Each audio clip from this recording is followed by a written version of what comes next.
प्यारी दीदी, ये है नेहा मेरी कज़न। आज हम जा रहे हैं स्पेशल जगह। भाई अपना सनस्क्रीन लगाना ना भूलना, क्योंकि मेरी तरह आपको पिगमेंटेशन हो सकती है। ये है अटल टनल भाई साहब, ये लॉन्गेस्ट टनल है वर्ल्ड की। तो मुझे ना यहाँ ड्राइविंग करना बहुत पसंद है, खासकर ऑफ रोडिंग करना तो बहुत ज्यादा मजेदार लगता है। जो साथ में होते हैं ना उनके तो दिल है ना मुंह में आ जाते हैं डर के मारे। तो फाइनली हम लोग पहुंच गए थे सिसु गाइस, मतलब हेवन।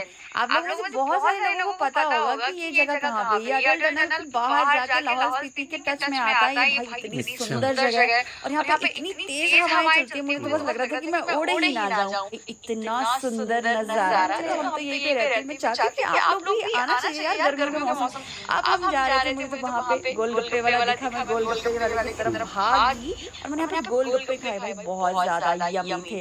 अब मैं भैया को बोलूंगी भैया प्लीज मुझे एक एक्स्ट्रा गोलगप्पा दे दो। हमारे प्यारे आज की वीडियो में इतना ही। Thank you so much for watching my blog.